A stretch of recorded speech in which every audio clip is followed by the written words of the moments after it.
Welcome back everyone. Welcome to civil services study practice set number ये 212 है। Test series UPPSC PCS के लिए चल रही है और इसमें हम 12th क्लास की हिस्ट्री की एनसीईआरटी को कवर कर रहे हैं। अगला जो टॉपिक है वो है भारत में यूरोपियों का प्रवेश और अंग्रेजों की विजय। तो चलिए स्टार्ट करते हैं।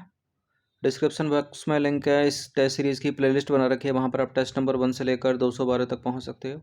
ये टेस्ट सीरीज इंपॉर्टेंट है दूसरे स्टेट के पीसीएस में भी, जैसे कि बीपीएससी हो गया, एमपीपीएससी हो गया, उत्तराखंड पीसीएस हो गया, क्योंकि जीएस तो सबकी एक ही जैसी रहती है। तो पहला प्रश्न यहाँ पर इस टॉपिक से निकलेंगे 27 से 28 प्रश्न, बड़ी बड़ी एक्सप्लेनेशन वाले। तो बक्सर की लड़ाई के परिणाम के संबंध में 3 कथन दिए, कौन सा इसमें सही होगा? देखिए, बक्सर की लड़ाई ने अंग्रेजों को बंगाल, बिहार और उड़ीसा का निर्विवाद शासक बना दिया, यानी अंग्रेजों को मिल गई बंगाल, बिहार और उड़ीसा के दीवानी अधिकार। क्लाइव को दोबारा बंगाल का गवर्नर बनाया गया और अंग्रेजों ने मुगल बादशाह शाह आलम द्वितीय को कोरा और इलाहाबाद के जिले जीत कर दिए। बिल्कुल ये करेक्ट है, तीनों के तीनों स्टेटमेंट। डी है इसका आंसर 1 2 3।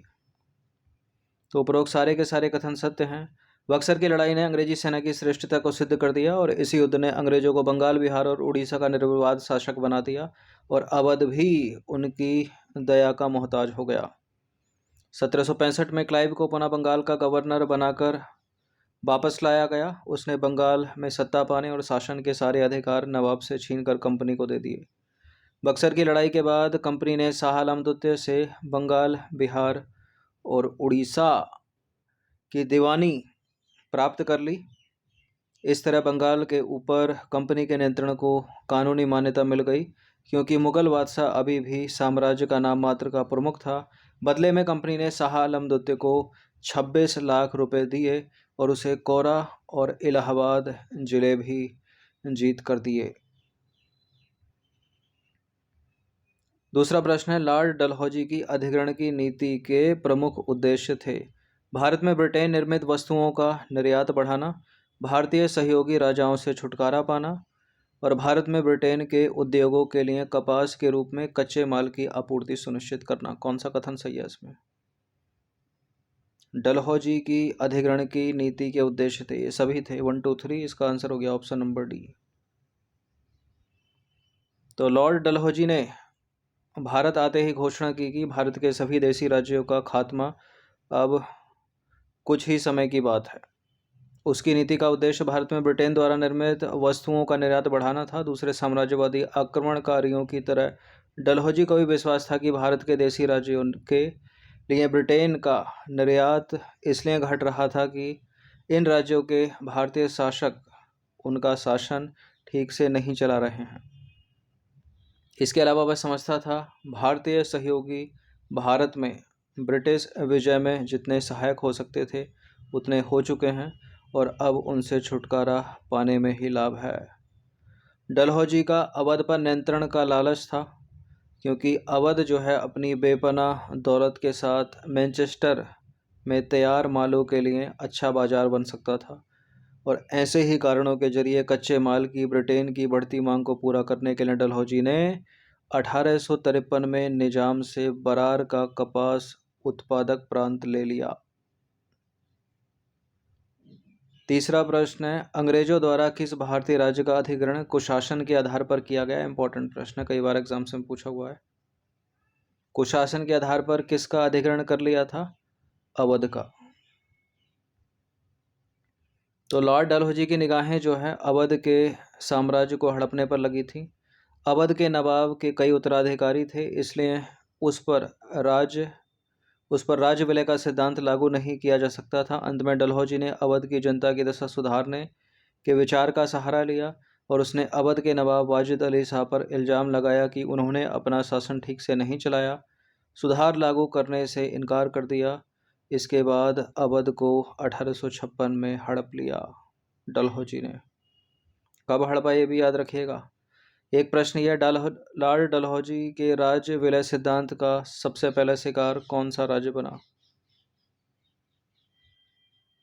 तो राज्य हड़प नीति के द्वारा हड़पा गया था सतारा, जो कि महाराष्ट्र में है, और कुशासन के आरोप लगाकर उसने हड़पा था अवध। तो लॉर्ड डलहौजी ने राज्य विलय सिद्धांत के तहत सबसे पहले 1848 में सतारा का अधिग्रहण किया। इसके बाद जैतपुर एवं संबलपुर, बरार, उदयपुर, झांसी, नागपुर और करौली का अधिग्रहण किया उसने। पांचवा प्रश्न है, निम्नलिखित में से किसने राज्य विलय का सिद्धांत को लागू किया, यानी डॉक्ट्रिन ऑफ लैप्स? यही है डलहौजी, सी है इसका आंसर। तो लॉर्ड डलहौजी ने देसी राज्यों के अधिग्रहण के लिए जिस साधन का सहारा लिया वो है राज्य विलय का सिद्धांत, यानी इसको डॉक्ट्रिन ऑफ लैप्स भी बोलते हैं। इस सिद्धांत के अनुसार अगर किसी सुरक्षा प्राप्त शासक राज्य का शासक बिना एक स्वाभाविक उत्तराधिकारी के मर जाए तो उसका राज्य उसके दत्तक उत्तराधिकारी को नहीं सौंपा जाएगा, जैसा कि सदियों से इस देश में परंपरा चलती आ रही थी। इसके बजाय अगर उत्तराधिकारी गोद लेने के एक अधिकार को पहले से अंग्रेज अधिकारियों की सहमति प्राप्त न होगी तो वह राज्य ब्रिटिश राज्य में मिल जाएगा। इन सभी टेस्ट की फुल टेस्ट पीडीएफ सीरीज प्राप्त कर सकते हो नंबर इस पर कॉल या व्हाट्सअप करके। बाकी सब्सक्राइब रखेगा सिविल सर्विसेज स्टडी चैनल को। क्वेश्चन नंबर 6 पर आ जाइए। अंग्रेजों ने भारत पर रूसियों के आक्रमण के भय से किस राज्य का अधिग्रहण किया? पंजाब, सिंध, कश्मीर या Assam? Sindh, option number B. तो 19वीं सदी में यूरोप और एशिया में अंग्रेज़ों और रूसियों की शत्रुता बढ़ रही थी और अंग्रेज़ों को डर था कि अफ़गानिस्तान या फ़ारस के रास्ते रूसी भारत पर हमला कर सकते हैं। सिंध की विजय जो है इसी का परिणाम थी और रूस को रोकने की ब्रिटिश सरकार की नीति तभी सफल होगी जब सिंध को ब्रिटिश नियंत्रण में लाया जाए। क्वेश्चन नंबर 7 पर आ जाइए। लॉर्ड वेलेस्ली की सहायक संधि को सबसे पहले किस शासक ने स्वीकार किया? हैदराबाद के निजाम ने, ऑप्शन नंबर ए है इसका आंसर। देखिए, लॉर्ड वेलेस्ली ने 1798 और 1800 में हैदराबाद के निजाम के साथ सबसे पहले सहायक संधि की। इंपॉर्टेंट है। क्वेश्चन नंबर 8 पर आ जाइए। अंग्रेजों ने किस मराठा सरदार से राजघाट की संधि की? इंदौर के होलकर से, ऑप्शन नंबर ए है इसका आंसर। देखिए, जब ईस्ट इंडिया कंपनी के शेयर होल्डरों को पता चला कि युद्ध के जरिए प्रसार की नीति बहुत महंगी पड़ रही है तथा उनका मुनाफा घट रहा है, तब कंपनी के डायरेक्टरों तथा ब्रिटिश राजनेताओं ने आगे प्रसार रोक देने, फिजूल खर्च बंद करने और भारत में ब्रिटेन की उपलब्धियों को सुरक्षित करने का फैसला किया। इसलिए वेलेस्ली को भारत से वापस बुला लिया गया और कंपनी ने 1806 में राजघाट की संधि के द्वारा होलकर के साथ शांति स्थापित करके उनके राज्य का एक बड़ा भाग वापस कर दिया। क्वेश्चन नंबर 9, सालवाई की संधि का संबंध किस युद्ध से है? सालवाई की संधि का संबंध है प्रथम आंग्ल मराठा युद्ध। ठीक है, आंग्ल मतलब अंग्रेज।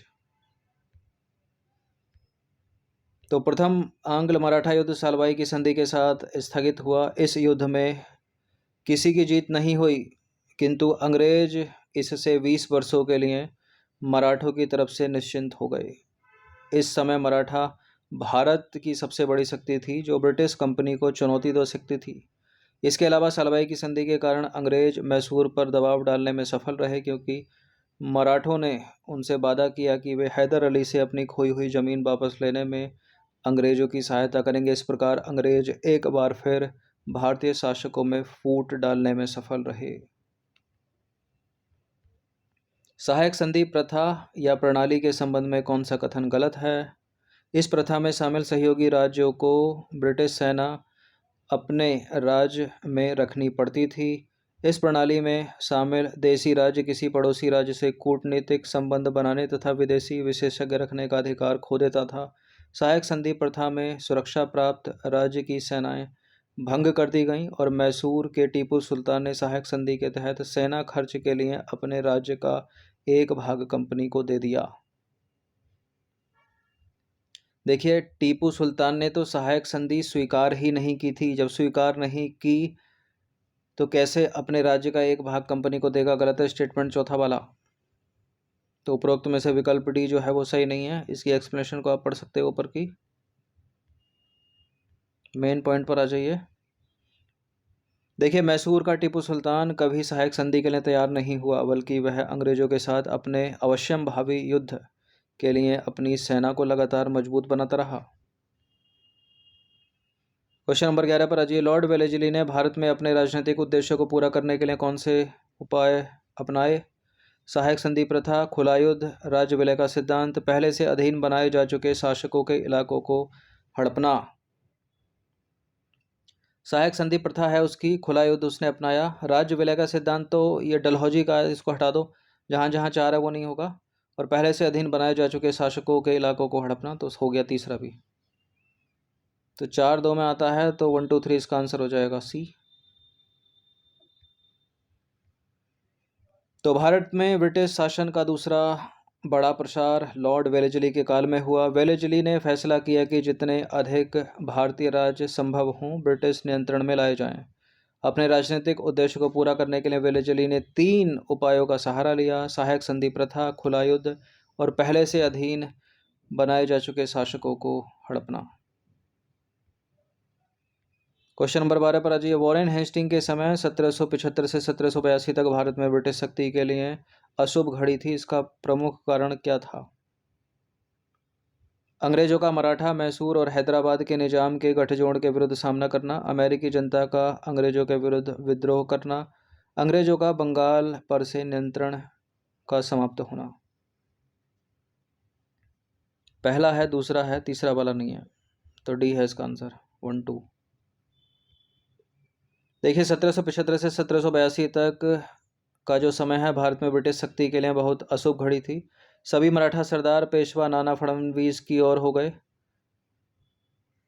ठीक है, और दक्षिण भारत के शासक भी अपने बीच अंग्रेजों की उपस्थिति से चिड़े हुए थे और इस घड़ी का फायदा उठाकर हैदर अली और निजाम ने कंपनी के खिलाफ युद्ध छेड़ दिया। इस तरह अब अंग्रेजों को मराठों, मैसूर और हैदराबाद के शक्तिशाली गठजोड़ का सामना करना पड़ा।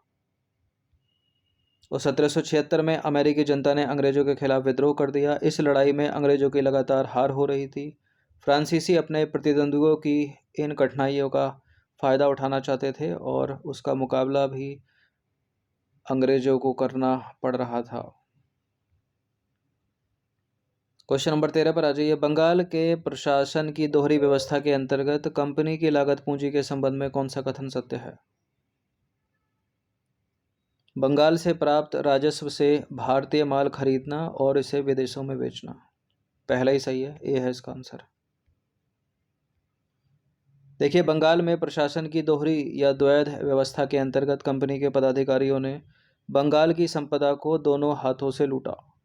कंपनी ने भारतीय माल खरीदने के लिए इंग्लैंड से धन भेजना बंद कर दिया। इसके स्थान पर वे बंगाल से प्राप्त राजस्व से ही भारतीय माल खरीदते और इसे विदेशों में बेचते और इस धन को कंपनी की लागत पूंजी समझा जाता था। इसे कंपनी के लाभ के रूप में स्वीकार किया जाता था। क्वेश्चन नंबर 14 पर आज इंपॉर्टेंट प्रश्न है। किस लड़ाई के बाद से ईस्ट इंडिया कंपनी बंगाल की वास्तविक स्वामी बन गई?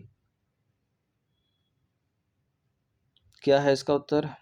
बक्सर की लड़ाई या प्लासी की लड़ाई? Battle of Buxar, option number B. तो बक्सर की लड़ाई के बाद 1765 से ईस्ट इंडिया कंपनी बंगाल की वास्तविक स्वामी बन गई और दीवान के रूप में कंपनी सीधे ही राजस्व वसूलने लगी। क्वेश्चन नंबर 15 पर आज निम्नलिखित कथनों पर विचार करेंगे। 2-3 कथन है यहाँ पर, कौन सा इनमें सत्य होगा? पुर्तगालियों ने जब गोवा पर अधिकार किया तब वायसराय अल्फांसो डी अल्बुकर्क था। यहाँ स्टेटमेंट बनाकर पूछा, 4 विकल्प बनाकर ABCD में पूछ सकता है, इंपॉर्टेंट है। 16वीं सदी के आरंभ में पुर्तगालियों ने फारस में स्थित हरमुर्ज से लेकर मलाया में स्थित मलक्का तक एशिया के पूरे समुद्र तट पर कब्जा कर लिया था। दक्षिण भारत के तटीय क्षेत्रों में कब्जा करने के कारण पुर्तगालियों को मुगलों के साथ संघर्ष करना पड़ा, ठीक है। पुर्तगालियों ने भारत के दक्षिणी क्षेत्र पर कब्जा कर लिया, इसलिए पुर्तगालियों को मुगलों के साथ संघर्ष करना पड़ा। देखिए मुगलों का शासन तो दक्षिण भारत तक फैला ही नहीं था, तो कैसे पुर्तगाली मुगलों के साथ संघर्ष करेंगे? गलत है तीसरा वाला स्टेटमेंट, बाकी दूसरा सही है, पहला सही है। तो जहाँ जहाँ 3 है उसको दीजिए हटा और इसका आंसर हो जाएगा ऑप्शन नंबर 1 और 2 केवल। तो पुर्तगालियों ने 1510 में गोवा पर अधिकार कर लिया। उस समय भारत का वायसराय अल्फांसो डी अल्बुकर्क था और इस समय फारस की खाड़ी में स्थित हरमुज से लेकर मलाया में स्थित मलक्का तक मलक्का और इंडोनेशिया के स्पाइस आइलैंड तक एशिया के पूरे समुद्र तट पर पुर्तगालियों ने अधिकार जमा लिया था। पुर्तगालियों ने भारत के तटीय क्षेत्रों पर कब्जा कर लिया था। दक्षिण भारत मुगल साम्राज्य से बाहर था, इसलिए मुगलों की ताकत का सामना उनको नहीं करना पड़ा। तो तीसरा कथन गलत है। क्वेश्चन नंबर 16 पर आ जाइए। 18वीं सदी में कंपनी के द्वारा बंगाल में लागू की गई दोहरी या द्वैध शासन व्यवस्था के संबंध में कौन सा कथन गलत है? बंगाल के राजस्व पर कंपनी का नियंत्रण था। पुलिस और न्यायिक शक्तियों पर नवाब का नियंत्रण था। प्रशासन का दायित्व कंपनी और उसके अधिकारियों पर था। देखिए, 18वीं सदी में कंपनी द्वारा बंगाल में लागू की गई दोहरी या द्वैध व्यवस्था के संबंध में पहला वाला सही है। बंगाल के राजस्व पर कंपनी का नियंत्रण था। पुलिस और न्यायिक शक्तियों पर नवाब का नियंत्रण था, ये गलत है। और प्रशासन का दायित्व कंपनी और उसके अधिकारियों पर था, ये भी गलत है। तो इनकरेक्ट पूछा है, दूसरा तीसरा गलत है, यहाँ पर पहला सही है। देखिए, बक्सर की लड़ाई के बाद 1765 में ईस्ट इंडिया कंपनी बंगाल की वास्तविक स्वामी बन गई और दीवान के रूप में कंपनी सीधे राजस्व वसूलने लगी। पहला वाला सही है, दूसरा गलत है, तीसरा भी गलत है। कंपनी को बंगाल में उप सूबेदार नामांकित करने का अधिकार मिल गया और इस तरह कंपनी का पुलिस और न्यायिक शक्तियों पर पूरा नियंत्रण स्थापित हो गया। इसी व्यवस्था को दोहरी या द्वैध शासन व्यवस्था कहा जाता है। इस व्यवस्था के अंतर्गत कंपनी का सत्ता पर से तो पूरा अधिकार हो गया, जबकि उसके ऊपर कोई जिम्मेदारी नहीं थी। प्रशासन का दायित्व तो नवाब और उसके पदाधिकारियों पर था, परंतु इसका निर्वाह करने की शक्ति उसके पास नहीं थी। 1764 के बक्सर के युद्ध में ईस्ट इंडिया कंपनी के विरुद्ध किन शासकों का गठजोड़ था? बढ़िया प्रश्न है ये। मीर जाफर, शुजाउद्दौला, शाह आलम द्वितीय, मीर कासिम, शुजाउद्दौला, शाह आलम द्वितीय, शुजाउद्दौला, अली वर्दी खां, शाह आलम द्वितीय, सिराजुद्दौला, शुजाउद्दौला, निजामुद्दौला। ए है अभी है, ए है अभी है। मीर कासिम, शुजाउद्दौला और शाह आलम द्वितीय, बी है इसका आंसर। देखिए, अंग्रेजों के साथ अनेक लड़ाइयों के बाद कंपनी ने 1763 में मीर कासिम को बंगाल के नवाब के पद से हटा दिया। तब वह अवध भाग गया, जहां उसने अवध के नवाब शुजाउद्दौला और भगोड़े मुगल बादशाह शाह आलम द्वितीय के साथ समझौता कर लिया। 22 अक्टूबर 1764 को अंग्रेजों ने इन तीनों की सम्मिलित सेना को बक्सर के युद्ध में हरा दिया। तो बैटल ऑफ बक्सर कब हुआ? 22 अक्टूबर 1764 को। क्वेश्चन नंबर 18 पर आ जाइए। निम्नलिखित कथनों पर विचार करेंगे। मीर जाफर के बाद अंग्रेजों ने मीर कासिम को बंगाल का नवाब बनाया। मीर कासिम ने बंगाल के आंतरिक व्यापार पर लगने वाले सभी कर खत्म कर दिए और मीर कासिम ने यूरोपीय तर्ज पर एक आधुनिक और अनुशासित सेना खड़ी करने का फैसला किया। कौन सा सही है? कौन सा इसमें सही है? देखिए, सारे के सारे जो हैं करेक्ट हैं और इसका आंसर हो जाएगा ऑप्शन नंबर डी, उपरोक्त सभी। तो एक ही फ्रेम में ले लेते हैं इसकी एक्सप्लेनेशन को। एक फ्रेम तो ये हो गया, एक ये हो गया। चलिए, क्वेश्चन नंबर 9 पर आ जाइए। प्लासी के युद्ध के बाद ईस्ट इंडिया कंपनी को भारत के किन क्षेत्रों में मुक्त व्यापार का निर्विवाद अधिकार हो गया? ये वही प्रश्न है। बंगाल, बिहार और उड़ीसा के दीवानी अधिकार प्राप्त हो गए। तो बंगाल है, उड़ीसा है, बिहार नहीं है, संयुक्त प्रांत नहीं है। मतलब बिहार होता तो वो सही होता। अवध नहीं है, संयुक्त प्रांत नहीं है, तो केवल एक और दो, इसका आंसर हो गया ए। तो प्लासी के युद्ध के बाद अंग्रेजों ने मीर जाफर को बंगाल का नवाब घोषित किया और फिर उससे अपना इनाम मांगने लगे। कंपनी को बंगाल, बिहार और उड़ीसा में मुक्त व्यापार का निर्विवाद अधिकार मिल गया और कंपनी को कलकत्ता के पास 24 परगना की जिम्मेदारी भी मिली। प्लासी के युद्ध के प्रमुख कारण क्या थे भाई? कंपनी के द्वारा कलकत्ता की किलेबंदी करना, कलकत्ता आने वाले भारतीय माल पर कंपनी के द्वारा भारी कर लगाना, सिराजुद्दौला के द्वारा कासिम बाजार की अंग्रेज फैक्ट्री पर कब्जा करना। प्लासी का युद्ध जो कि हुआ था 1757 में, क्या क्या कारण इनमें से? ये सारे के सारे कारण। ठीक है, 1 2 3, ऑप्शन नंबर डी है इसका आंसर। तो 1756 में जब सिराजुद्दौला बंगाल का नवाब बना तो उसने अंग्रेजों के सामने मांग रखी कि वे जिन शर्तों पर मुर्शिद कुली खां के जमाने में व्यापार करते थे, उन्हीं शर्तों पर अब व्यापार करेंगे और अंग्रेजों ने व्यापार करें। अंग्रेजों ने इस बात को मानने से इनकार कर दिया। वे अपने माल पर नवाब को कर चुकाने को तैयार नहीं हुए, बल्कि उल्टे उन्होंने भारतीय माल पर भारी महसूल यानी कर लगा दिए जो कलकत्ता आते थे। यानी कलकत्ता अब कंपनी के नियंत्रण में था और कंपनी ने कलकत्ता की किलेबंदी शुरू की, क्योंकि उसे चंद्रनगर में जमे फ्रांसीसियों के साथ युद्ध की आशंका थी और सिराजुद्दौला ने इसे अपनी संप्रभुता पर चोट समझा और कंपनी को आज्ञा दी कि वे अपनी किलेबंदी को गिरा दें, और कंपनी ने इसको मानने से इनकार कर दिया और नवाब की इच्छा के खिलाफ बंगाल में अपनी शर्तों पर व्यापार करने पर अड़ी रही। East India company. सिराजुद्दौला अंग्रेजों की चालों के दूरगामी प्रभावों को समझता था। उसने अंग्रेजों से अपने देश के कानूनों को मनवाने का निर्णय लिया। इसके परिणाम स्वरूप सिराज ने कासिम बाजार की अंग्रेज फैक्ट्री पर कब्जा कर लिया और फिर कलकत्ता की ओर कूच करके 20 जून 1756 को फोर्ट विलियम पर अधिकार कर लिया। विभिन्न घटनाओं के परिणाम स्वरूप ही कंपनी और सिराजुद्दौला की सेनाएं 30 जून 1757 को प्लासी के युद्ध में एक दूसरे से टकराईं।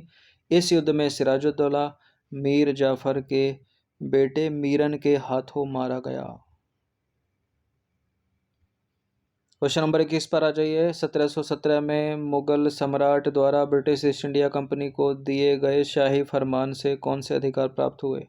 कंपनी को बिना कर चुकाए बंगाल से अपने सामान के आयात निर्यात की छूट प्राप्त हो गई। भारतीय व्यापारियों एवं कंपनी के कर की दर को एक समान कर दिया गया। कलकत्ता से होने वाले व्यापार पर कर वसूलने का अधिकार कंपनी को प्राप्त हो गया।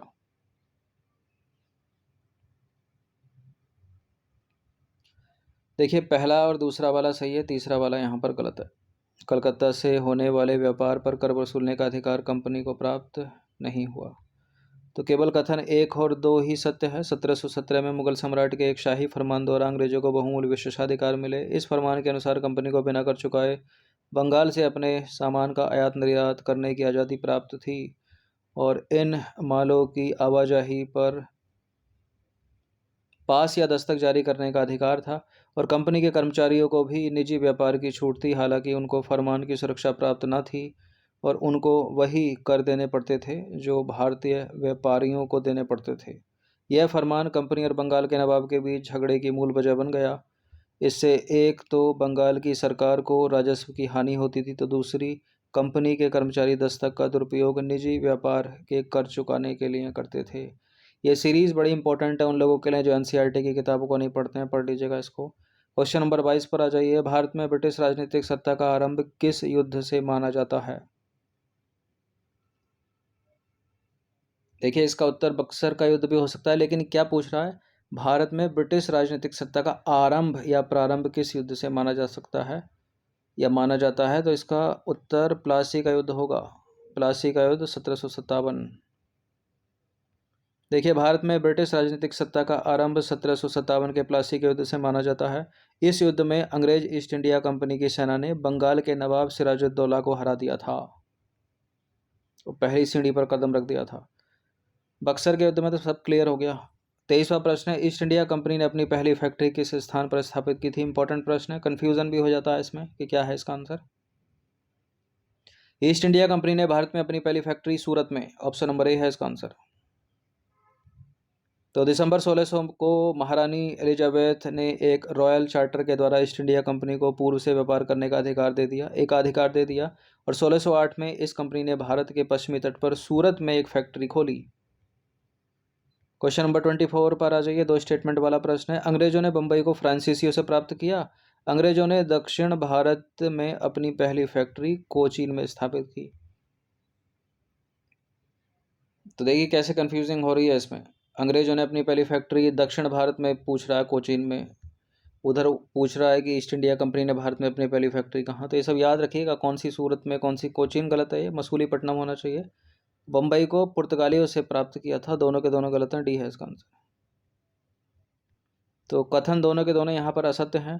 जब इंग्लैंड के सम्राट चार्ल्स द्वितीय ने एक पुर्तगाली राजकुमारी से शादी की तो पुर्तगालियों ने उसे बम्बई का द्वीप दहेज में दे दिया। बम्बई के रूप में अंग्रेजों को एक बड़ा और आसानी से रक्षा कर सकने योग्य बंदरगाह प्राप्त हुआ।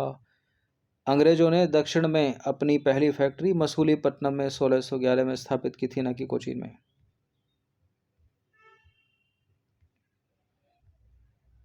क्वेश्चन नंबर 25 पर आज 28 प्रश्न है इस टॉपिक से। कौन सा अंग्रेज अधिकारी 1615 में जहांगीर से मिलकर मुगल साम्राज्य के सभी भागों में व्यापार करने और फैक्ट्रियां खोलने का अधिकार देने वाला एक शाही फरमान जारी करने में सफल रहा? वो था sir Thomas Roe. Option number B है इसका आंसर।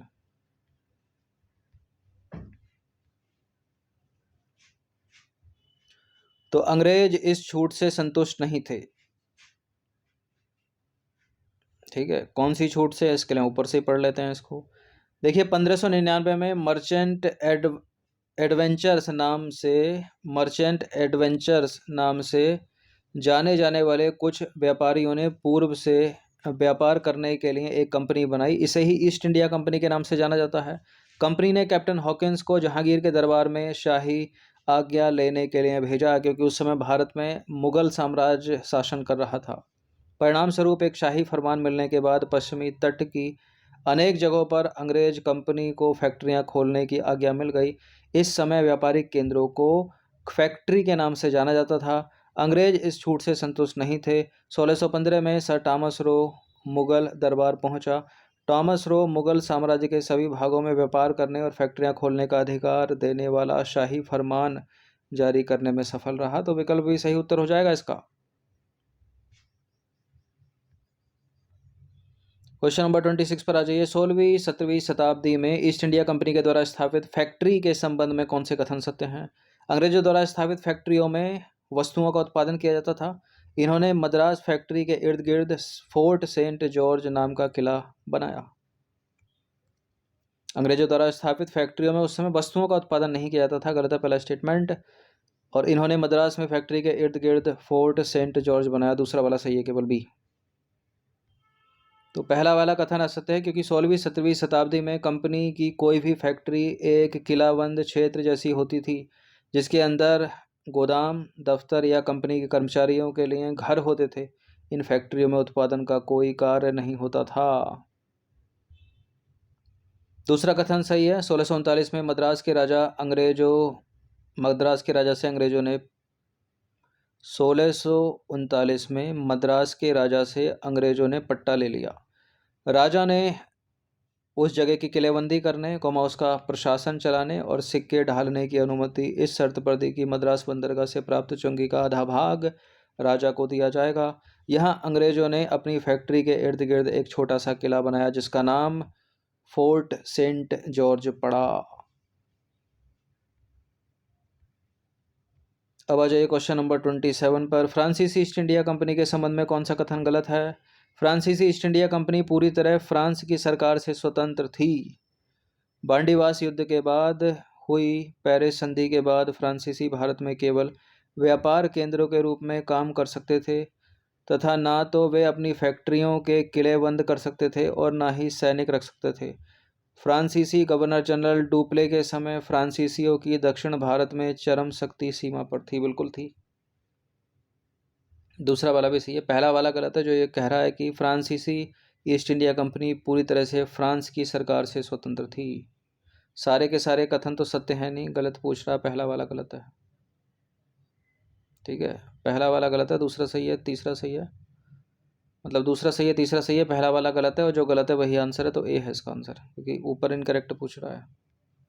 तो विकल्प ए गलत है, क्योंकि फ्रांसीसी ईस्ट इंडिया कंपनी पूरी तरह फ्रांस सरकार पर निर्भर थी, जो अनुदान, कर्ज और दूसरी सुविधाएं देकर उसकी सहायता करती थी। जो मतलब कौन?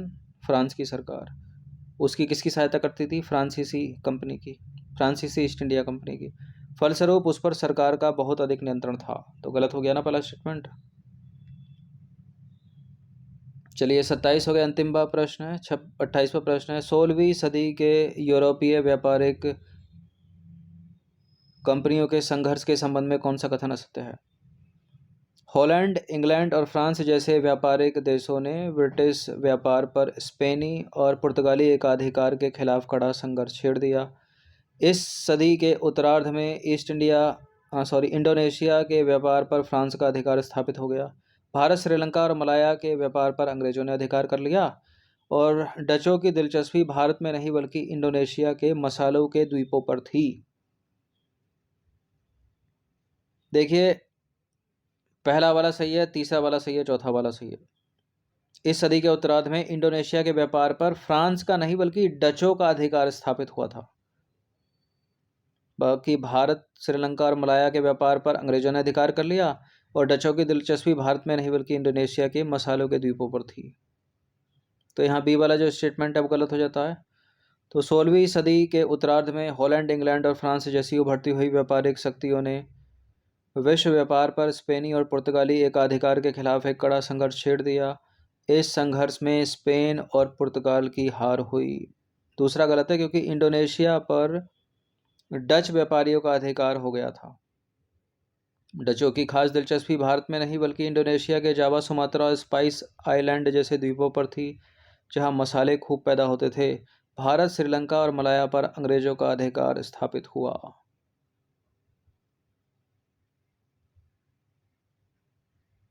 ठीक है, तो इंडोनेशिया पर डचों का अधिकार, मसालों का द्वीप था। तो इम्पोर्टेंट टॉपिक, प्रश्न निकलते हैं 28, सारे के सारे प्रश्न इम्पोर्टेंट हैं।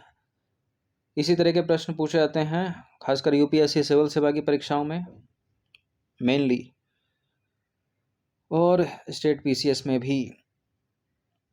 तो इनकी प्रैक्टिस 1 से 2 बार कर लीजिएगा। धन्यवाद। हर दिन प्रैक्टिस करते रहिएगा।